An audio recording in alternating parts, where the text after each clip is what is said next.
pembangunan Subang Mall yang kita beri nama Pesona Subang Mall itu awalnya itu diinisiasi bukan oleh saya, tetapi dari pemerintah Subang sendiri.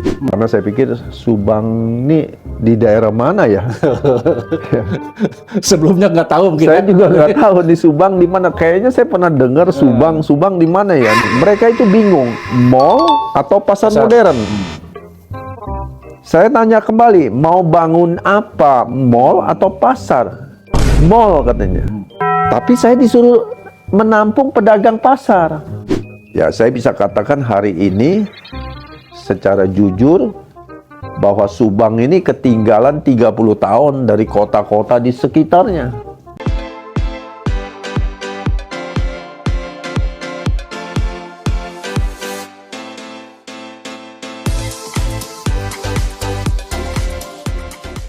Pemirsa Metro Buana dimanapun Anda berada, kita bergabung kembali di segmen podcast Hongsia. Oke. Saya Dadang Metro. Kali ini akan membahas informasi yang datang dari rakyat dan dari pusat. Kali ini bersama narasumber Direktur Utama Pesona Subang Mall, yaitu Pak Tendi Irianto, Sarjana Ekonomi. Selamat siang, Pak Tendi. Ya, selamat siang. Gimana kabar? Sehat selalu? Baik, Pak. Alhamdulillah, luar biasa.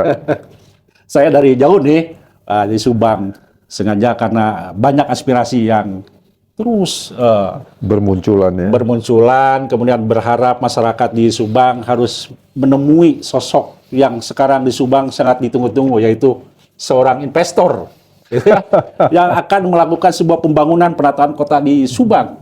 Itu pembangunan Subang Mall atau Pesona Subang Mall ya. Iya. Oke. Itu kami ketitipan berbagai pertanyaan dari masyarakat Subang. Ini latar belakang Pak Tendi ini ingin investasi di Subang, membangun mall, latar belakangnya apa? Baik, selamat siang Pak Dadang, juga buat pemirsa tentunya dimanapun berada. Ya, Assalamualaikum warahmatullahi wabarakatuh. Waalaikumsalam. Salam sejahtera. Ya, sebenarnya kalau kita bicara pembangunan Subang Mall yang kita beri nama Pesona Subang Mall itu awalnya itu diinisiasi bukan oleh saya, tetapi dari pemerintah Subang sendiri. Pada tahun 2015, di mana saya dihubungi oleh seseorang dari Dinas Pasar, ya, Kabid Dinas Pasar pada waktu itu, dan direstui oleh Bapak Sekda waktu itu, Bapak Abdurrahman, di mana Bapak Abdurrahman itu diberi tugas dari Bapak Bupati, Pak Ojang Suendi, untuk mencari investor. Jadi ketika informasi ini datang kepada saya tidak menganggap bahwa Subang ini sudah layak punya mall. Karena saya pikir Subang ini di daerah mana ya? Sebelumnya nggak tahu mungkin. Saya juga nggak tahu di Subang di mana. Kayaknya saya pernah dengar Subang di mana ya? Di pinggir mana gitu? Kotanya berapa jumlah penduduknya dan lain sebagainya. Maka saya sempat menunda berbulan-bulan. Kalau nggak salah sudah sampai 3 bulan saya diberi di telepon oleh pemerintah Kabupaten Subang untuk hadir, untuk visit di sana. Maka saya datang dengan anak saya yang sudah almarhum. Saya survei, saya lihat sepertinya memang pertumbuhan ekonominya belum memadai. Ya, jumlah penduduknya mungkin sudah cukup, tapi saya melihat daya beli buying power-nya belum. Saat itu ya? Ya, pada saat itu. Di 2015 Tetapi ya gitu. karena pemerintah minta dibuatkan konsep, maka saya membuat konsep yang agak sederhana begitu. Ya. Mallnya itu 3 lantai, ya, dengan jumlah luas bangunan 40.000 meter. Luas tanah 2,1 hektar. Tetapi pada prosesnya, karena saya berhadapan dengan dinas pasar, kepala dinas yang lain, saya melihat satu pemandangan bahwa para ASN yang saya hadapi ini, SKPD yang ada ini tingkat pemahamannya terhadap apa yang diinginkan untuk membangun mall, itu rancu. Saat itu ya. Pada saat itu, ya. mereka itu bingung, mall atau pasar modern. Saya tanya kembali, mau bangun apa, mall atau pasar? Mall katanya. Tapi saya disuruh menampung pedagang pasar. Ya, oleh sebab itu, dalam prosesnya saya menemui kesulitan. Bagaimana cara menampung pedagang pasar yang kemampuan membayar sewanya hanya nilainya tidak besar. Sedangkan membangun mall itu kan lumayan besar. Biayanya besar. Ya, bisa ratusan miliar. Jadi ada permintaan dari dinas pasar untuk menampung setidak-tidaknya 400 kios pedagang. Baru setelah itu diberikan kepada pihak pedagang lain, yaitu pedagang mall katanya. Nah, ini menjadi agak membingungkan, ya. Dan rapat berkali-kali dengan dinas, ya. Sampai kemudian kita tahu juga bahwa bupatinya kemudian bermasalah, ya. Ada masalah dengan KPK, kemudian digantikan oleh Ibu Imas pada waktu itu. Ketika lagi diproses, ternyata Ibu Imas juga bermasalah. Nah, di titik itu saya sudah tidak berniat untuk meneruskan pembangunan mall ini untuk diproses lebih lanjut. Yang pertama, karena cara pandangnya sudah berbeda untuk menginvestasikan mall, tapi keinginannya untuk menampung pasar, pedagang pasar. Akhirnya saya berkata saya tidak lagi berniat untuk meneruskan. Nah, ketika era Bapak Ruhimat muncul sebagai kepala daerah, Bapak Bupati, nah Kang Jimat ini cara bicaranya sudah beda, lebih maju. Sudah maunya Pak Tendi apa kira-kira gitu. Bagaimana caranya supaya ini kerjasama bisa terwujud. Jadi saya katakan sekali lagi Pak Dadang bahwa sebenarnya yang ingin membangun mall ini bukan saya. Yaitu pemerintah Kabupaten Subang. Dan saya juga mendengar bahwa sebelumnya katanya sudah ada developer yang masuk, tapi kemudian gagal karena terjadi masalah-masalah hukum di situ, legal standingnya.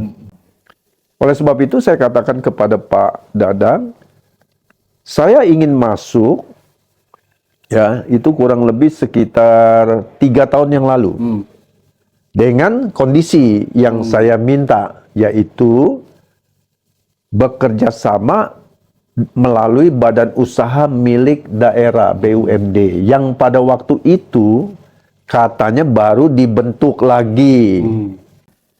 Nah, saya katakan sama Kang Jimat, sama Pak Sekda, ya, saya katakan bahwa sudah gini aja, kalau memang mau memberikan pekerjaan ini, kerjasama ini bisa berlanjut, serahkan saja asetnya ini menjadi penyertaan modal BUMD dan kemudian BUMD-nya bekerja sama dengan saya.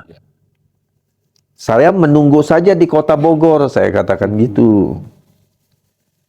Dan setelah itu kurang lebih 1 bulan kemudian, ya, seseorang datang menemui saya sebagai direktur utama BUMD. Yang ternyata beliau adalah Bapak Aziz Musli. Maka dibahaslah proses kerjasama itu. Kami membahas, tapi masih menyertakan ada dinas pasar ikut, biro hukum. Betul, betul. Saya katakan lagi, coba tolong di internal pemerintah daerah dengan BUMD itu harus ada kesepakatan dulu bahwa aset ini diserahkan biar BUMD yang berhubungan dengan saya. Ya, saya bisa katakan hari ini secara jujur bahwa Subang ini ketinggalan 30 tahun dari kota-kota di sekitarnya. Kalau dibandingkan dengan Kabupaten Bandung, dengan Depok, Kabupaten Depok, Purwakarta, Bekasi, ya kan? Dan banyak kabupaten-kabupaten yang lain ini ketinggalan. Kota Subang ini sangat tertinggal. Baik itu di pengelolaan pemerintahannya, ya, dari aspek good corporate governance, penata kelolaan pemerintah. Ya, karena kepala dinas itu dengan kepala daerahnya kadang-kadang tidak sinkron gitu. Jadi setelah saya mulai menjajaki kerjasama ini dengan BUMD, Subang Sejahtera, BUMD PT Subang Sejahtera, maka akhirnya disepakatilah bahwa aset ini harus diserahkan dulu secara resmi melalui proses politik di DPRD yang ternyata memakan waktu 24 bulan, 2 tahun. Dan pada proses itu saya mempersiapkan, diminta oleh Bapak Aziz Muslim mempersiapkan konsep, desain, dan sebagainya. Dan untuk mengikat tanggung jawab masing-masing atas kerjasama ini, maka dibuatlah waktu itu MOU, Memorandum of Understanding, kesepakatan kerjasama awal. Ya. Kemudian dari MOU itu beberapa bulan kemudian, hampir 1 tahun kemudian ditingkatkan menjadi MOA, Memorandum of Agreement. Ya. Yang mana memuat bahwa kami sepakat berdua akan membuat suatu entitas baru bernama PT Pesona Subang Sejahtera, PSS. Kalau tadi BUMD, Ya. PT SS, maka kami ini PT PSS. Karena saya kan dari grup Pesona, sementara pihak Subang Sejahteranya dari daerah Subang. Berdirilah PT Pesona Subang Sejahtera yang kita tahu ini untuk mewadahi kerjasama ini sebelum akte kerjasama ditandatangani. Kalau boleh bisa memaparkan sedikit Pak Tendi supaya masyarakat ini paham apa itu mall, apa itu pasar, Ya, ya. kan gitu. Sehingga yang sekarang berkutat di tatanan di lapangan ini pedagang pasar loh, kan gitu. Muncul sebuah ada sedikit kegaduhan. Ini pedagang pasar. Nah, ada yang belum paham barangkali apa itu pasar, apa itu mall. Bisa jelaskan nih. Saya paham nih. Jadi seperti tadi saya katakan, Subang ini ketinggalan zaman. Ya mohon maaf ya pemirsa, Bapak Dadang, bahwa Subang ini ketinggalan. Baik itu cara berpikirnya, pemahamannya juga ketinggalan. Mall itu berbeda dengan pasar. Kalau kita bicara mall, pedagangnya bukan pedagang pasar. Kenapa? Karena nilai sewanya relatif mahal. Mall itu diberikan fasilitas eskalator, lift, air condition, ya, dengan koridor-koridor yang lebar, ada tempat ruang pameran, ya. Dan tentunya harga sewanya mungkin 10 kali, 20 kali dari sewa di pasar. Gitu. Dan konsep dagangnya, perdagangannya itu berbeda. Jadi kami kalau membangun mall, Ya, tentunya penyewanya harus punya nama branded lokal gitu. Harus ada. Misalnya contohnya kalau sepatu Buceri, toko sepatu atau apa gitu, baju Hammer yang lokal-lokal branded gitu. Dan itu pun nantinya melalui seleksi ya. Ya, yang ya, ya. mengelola. Kami akan menyeleksi pedagang itu dari mulai jenis dagangan, zoning tempatnya dagangannya, kalau baju itu ada di mana, ya kuliner itu ada di mana. Ya, saya memang memiliki pengalaman dan usaha di usaha mall. Begitu. Nah, atas kerjasama ini kami sudah sepakat, sudah membuat akte BOT yang kemarin ditandatangani pada bulan 21 Februari. Itu ditandatangani akte kerjasama BUMD dengan kami PT Pesona Subang Sejahtera. Ya, itu dihadiri oleh para pejabat teras di Subang dan sudah ada videonya. Ya. Ya, mungkin nanti bisa ditayangkan. Dan kemudian kami sudah menandatangani dan membuat kesepakatan bahwa nantinya pemerintah Kabupaten Subang melalui BUMD akan mendapatkan hasil fixed income atas kerjasama ini 70 miliar selama 30 tahun. Kemudian dari situ nanti akan ada bagi hasil keuntungan sebesar 15% dari keuntungan bersih usaha yang dikelola selama 30 tahun itu. Nah, sementara pemerintah akan mendapatkan pajak, fiskal, hasil parkir, ya, makanan, bioskop, ya.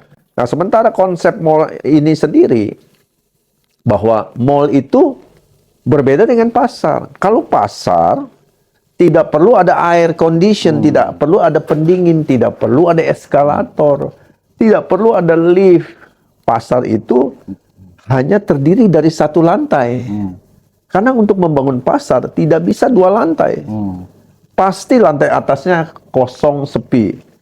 Oleh sebab itu membangun pasar itu seperti membangun sebuah gudang begitu dengan ventilasi dan dagangannya itu ada sayuran, ikan, daging, campuran, kering, bumbu-bumbuan, dan selebihnya di sekelilingnya itu mungkin dibangun toko-toko, kios-kios yang ukurannya 2x2 atau 2x3 atau 3x3.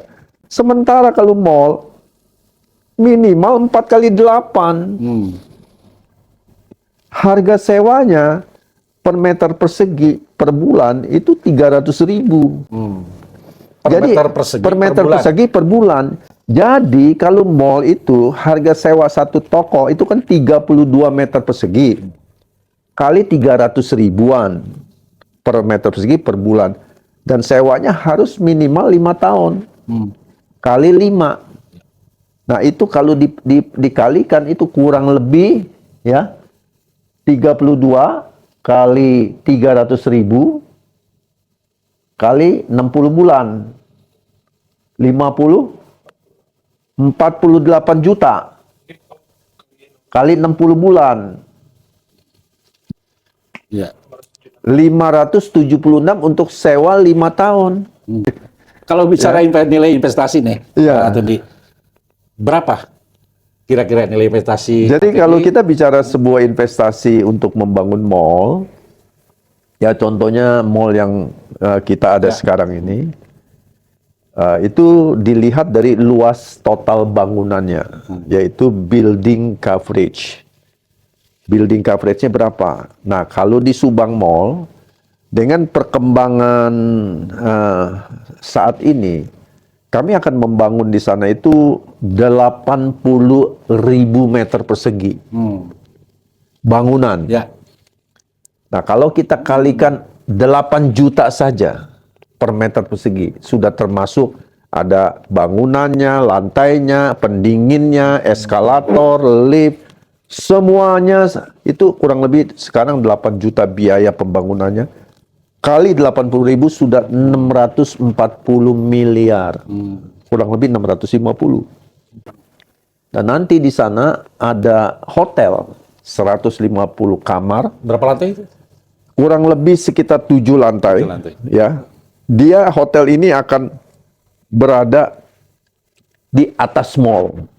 Jadi kalau mallnya 3 lantai, dari lantai ketiga itu ke 4 dia naik 7 lantai.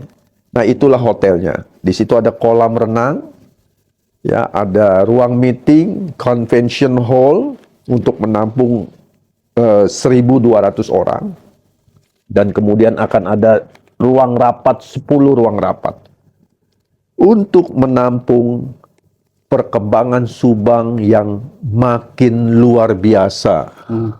Dan konsep itu barangkali bisa diilustrasikan oleh Pak Tendi di awal barangkali. Iya. Apakah itu akan dijadikan sebuah embrionya Kota Subang untuk penataan kota ke depan ini? Mungkin naluri Pak Tendi sebagai grand design yang mungkin berpengalaman ini. Ya, sebenarnya secara dari pengalaman saya sebagai pengusaha properti, saya melihat Subang ini saat ini ya, bukan sebelumnya. Kalau sebelumnya itu 9 tahun yang lalu, dia belum terlihat. Tapi hari ini Subang itu udah ibaratnya gadis cantik. Gadis cantik tapi masih belum dikasih polesan. Ya. Jadi kalau gadis cantik ini dilengkapi dengan penataan yang baik, maka dia akan menjadi bintang atau supermodel mungkin nilainya. Dan kalau secara bisnis, Subang saat ini sampai ke depan, katakanlah kita bicara tentang 5 tahun ke depan, Subang itu sangat prospek sekali. Jadi kalau diibarat di dalam dunia bisnis itu, dia itu ibarat sunrise, matahari yang baru muncul di ufuk, yang akan terus bercahaya terang, akan membawa kemakmuran dan kesejahteraan bagi rakyatnya. Anda tadi diilustrasikan bahwa Subang kondisi sekarang menurut di mata Pak Tendi ibarat matahari. Iya, matahari yang baru terbit. Sementara potensi Subang itu luar biasa. Iya. Sekarangnya ada. Iya, gitu. iya, Kalau iya. bicara dampak pembangunan mall, kemudian realisasi, kira-kira menurut psikologi yang terbaca oleh Pak Tendi, dampak kepada masyarakat bakal seperti apa? Ya, sebenarnya seperti tadi saya katakan bahwa sebenarnya Subang ini ketinggalan berpuluh-puluh tahun dengan kota-kota lainnya. Contohnya kalau di Cirebon kan kita tahu ada Gerage Mall, ada mall-mall lain, ada hotel ya. Sementara Subang, hotel yang terbaik saja baru di bawah bintang 3 budget hotel, yaitu Laska Hotel ya. Dengan di Pamanukan ada Five Hotel. Sementara hotel-hotel yang lain yang masih kelasnya itu masih di bawah, nggak ada bintang hotel gitu. Makanya Subang Mall ini akan menjadi ikon kota Subang dan akan menstimulasi usaha-usaha lainnya, ya, baik itu kuliner, fashion, dan banyak lagi, entertainment, dan akan ada bioskop di sana. Nanti kami akan membuat 6 cinema di sana. Ada 6 cinema di sana. Ya. Dan menurut saya, bukankah sebuah mall ini adalah suatu etalase untuk kota Subang? Iya, betul. Dia ibarat seseorang melihat sebuah toko begitu, di mana adanya mall itu memberikan gambaran bahwa ekonomi Subang itu akan terus menjadi naik. Ya. Sementara pasar berbeda. Pasar adalah suatu interaksi masyarakat untuk bertemu dan tawar-menawar di sana, ya kan, secara tradisional sesuai dengan budaya kita. Mall Subang berbeda dengan pasar. Ya. Memang saya bisa katakan dalam kesempatan ini bahwa perlu segera Dinas Pasar membuat satu pasar modern, ya. pasar bersih modern. di Kota Subang. Ya mungkin kalau ini diberikan tugas kepada kami, ya kami bisa bantu. Tapi sebenarnya bikin pasar itu tidak susah. Ya kalau kami diminta untuk memberi saran pendapat, ya saya punya pengalaman untuk membangun pasar. Rencana pembangunan Pesona Subang Mall, kan gitu. Nilai investasi tadi berapa? Hampir 700 miliar. Ya. Kalau bicara break even point, di tahun berapa kira-kira? Ya, kami Mengurangi memang pengusahaan. sudah membuat suatu studi, yaitu studi kelayakan terkait dengan Subang Mall ini. Break even point itu bisa dicapai antara 8 sampai 10 tahun. Oh. Ya, untuk sebuah pembangunan mall, tidak mungkin kita mendapatkan hasil penjualan di depan. Ya. Mall itu memang jangka panjang. Ya, kami berharap kurang dari 10 tahun bisa kembali modal. Apakah itu bisa terjadi? Ya, bisa. Kalau melihat di Subang hanya satu-satunya mall nanti. Ya, pedagangnya penuh, luasnya 80.000 meter, ada hotel, ada convention center, tempat bermain anak-anak, kafe di mana-mana di situ, tempat bermain anak-anak, Masjid, sana.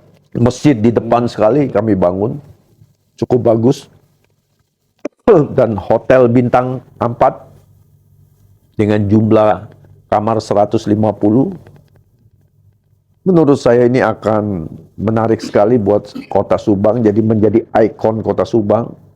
Dan memang logo daripada PSM itu nanti terlihat ada kesan ada nanas begitu di sana. Betul. Dan tentunya ke persoalan pendapatan PAD juga luar biasa kan, ketika itu sudah terwujud barangkali ya, Pak. Ya, sudah jelas karena kami kan diwajibkan untuk membayar retribusi selama 30 tahun itu kurang lebih sekitar 70 miliar. Ya. Ya, kalau dipukul rata-rata per tahun itu kan sekitar 2 miliar lebih. Ya. Sementara dari hasil pasar yang kemarin katanya saya dapat informasi dari Dinas Pasar hanya 60 juta per tahun. Selama ini Per tahun 60 juta. Nanti berubah jadi 2,4 miliar per tahun.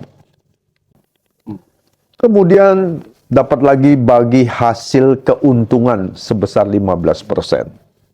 Dan pemerintah juga akan mendapatkan pajak-pajak dari pajak parkir, pajak hiburan, pajak makanan, dan pajak hotel. peluang tenaga kerja juga ya kan? Peluang tenaga kerja yang akan muncul ribuan yang akan memberikan lapangan kerja bagi warga Subang. Dan multiple efeknya tentunya muncul dari adanya makanan-makanan di sekitar, di sekeliling mallnya tentunya. Karena biasanya karyawan mall yang menjaga toko di mall, karyawan-karyawan yang bekerja jadi cleaning service, jadi satpam, mereka nggak mungkin makan di mall. Mereka akan keluar mencari tempat jajanan. Mungkin di situ ada warung. Ya, bisa saja ini dibahas untuk kami sediakan satu fasilitas untuk lapak-lapak untuk pedagang kaki lima. Ya. Artinya mengakomodir juga ketika Ya, udah pasti, sudah pasti. Karena bagaimanapun, mall itu tidak bisa berdiri sendiri. Ya. Mall ini adalah bagian daripada gaya hidup masyarakat. Ya tentunya, mall ini juga membutuhkan pedagang kaki lima. Ya. Jadi, kalau mall ini sama sekali mengabaikan pedagang kecil, ya tidak juga. Itu. Makanya saya katakan bahwa ya saya mendapatkan pesan begitu banyak bahwa mall ini berdiri dan sungguh ditunggu-tunggu oleh masyarakat. Ya. Kalau misalkan bicara schedule jadwal pembangunan kapan saat ini itu pembangunan Ya, Subang itu? sebenarnya secara logika pekerjaan developer, dari lihat total bangunannya 80.000, paling lama 24 bulan. 2 tahun. 2 Akan tahun. mulai di posisi tahun berapa? Kami harapkan di akhir tahun ini, Desember, bisa dilakukan groundbreaking. Hanya persoalannya, munculnya resistensi dari katanya pedagang-pedagang yang ada di sana yang tidak mau keluar. Terus ada pemilik-pemilik ruko yang merasa punya hak, padahal tidak punya hak. Saya tahu persis dari tahun 2015 bahwa pemilik toko di sana sudah nggak punya hak pakai lagi. Hak pakai atas tempat usaha yang ada di sana itu sudah habis, sudah tidak diperpanjang.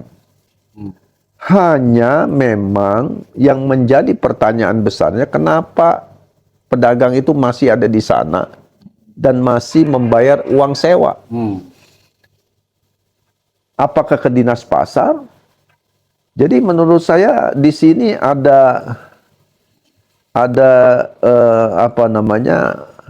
hal-hal yang saya tidak mungkin bisa masuk dan mengetahui secara persis.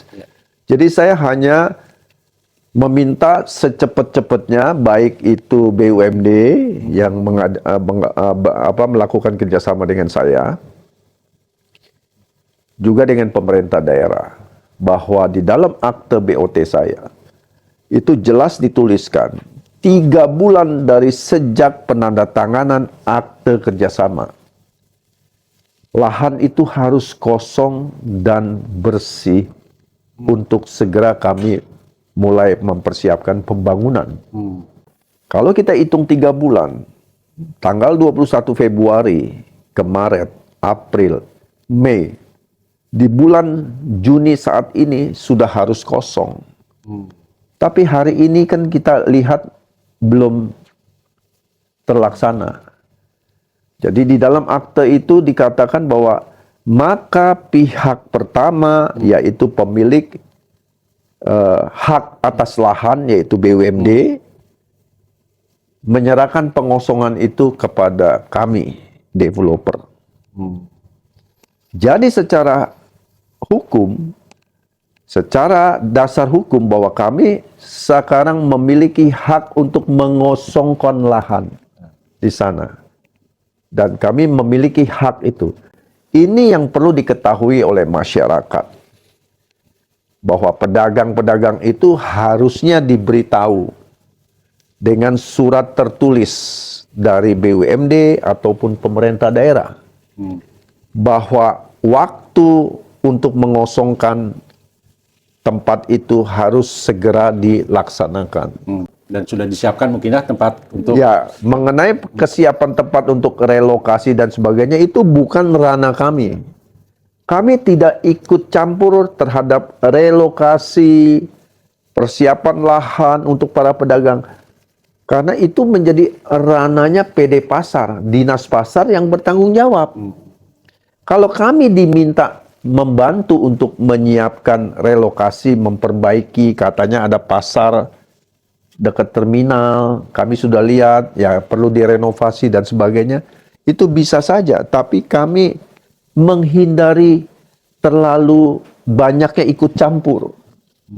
Karena ini menyangkut masalah sosial kepada masyarakat. Memang kami mengingatkan kepada BUMD agar pedagang-pedagang kecilnya yang notabene sudah dagang di sana, baik itu sayur, buah, ikan, ayam, itu ditampung. Ya. Nah, kami beri waktu nanti, akan ada kesepakatan, entah itu 1 bulan lagi. Mungkin di awal Juli atau Juni ini, akhir Juni, itu sudah harus kosong. Agar kami bisa memulai. Jadi tadi kan pertanyaannya berapa lama kami bisa mulai membangun. Kami harapkan bulan Desember. Ya. Dan untuk mengurus proses legalitas izin, itu sekarang sedang Berjalan. dalam proses.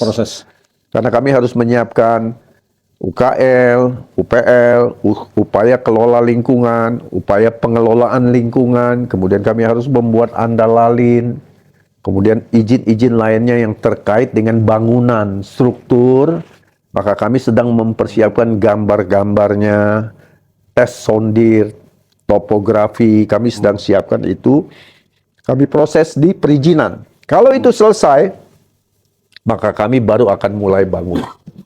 Jadi kalau ada pertanyaannya, di rapat terakhir waktu saat saya presentasi dengan dinas terkait yang dipimpin oleh Bapak Sekda, ada satu kepala dinas atau beberapa orang yang angkat tangan mengatakan, apakah sudah ada izin untuk bongkar?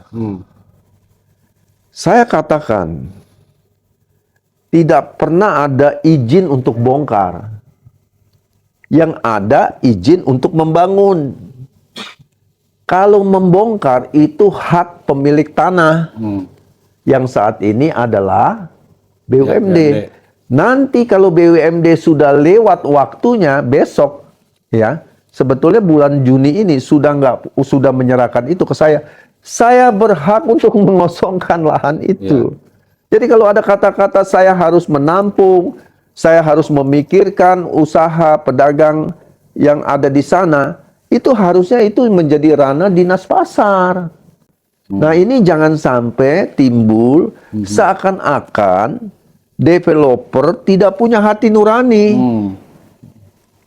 Terus dinarasikan seakan-akan yang punya hati nurani itu yang di sana yang demo begitu. Kami ini tidak punya, bukan. Kami ingin memperhatikan, tapi kami kan sudah membagi tugas. Ya. Saya tahu bagaimana untuk membela kepentingan daripada masyarakat. Barangkali yang terakhir nih, Pak Tendi, apa ya harapan pihak investor dalam ini ya? Iya. Pak Tendi sebagai dirut PT PSS ya, Ya, Pesona Subang Sejahtera terhadap pemerintah maupun kepada masyarakat nih. Harapan saya adalah bahwa pengosongan ini segera cepat berjalan dan kemudian ke depan kami juga bukan cuma berusaha mencari peluang bisnis, tapi kami juga ingin membangun masyarakat di sekitar agar ya pemerintah juga perlu juga berbenah diri untuk memperbaiki proses kerjasama ini tidak mendapatkan gangguan-gangguan. Saya kira itu saja, agar nanti ke depan Subang akan makin maju, makin berhasil. Ya, saya kira ini proyek Pesona Subang Mall ini yang sudah dijuluki masyarakat menjadi PES Mall katanya. Ini bisa segera terwujud. Ya itu saja harapan saya. Oke. Terima kasih Pak Tendi. Baik. Demikian pemirsa Metro Buana dimanapun Anda berada, bincang santai dengan Dirut PT Pesona Subang Sejahtera Pak Tendi, di mana dalam sebuah kesimpulan Pak Tendi sebagai pihak investor datang dan melirik Subang semata-mata bukan aspek bisnis, lebih berorientasi kepada bagaimana mewujudkan impian masyarakat Subang. Penataan tata kota Subang harus terwujud sebuah ikon, yaitu PES Mall, Pesona Subang Mall. Demikian. Nanti saya Metro Buana dimanapun berada, kita bertemu kembali di segmen yang lain bersama podcast Hongsia. Non.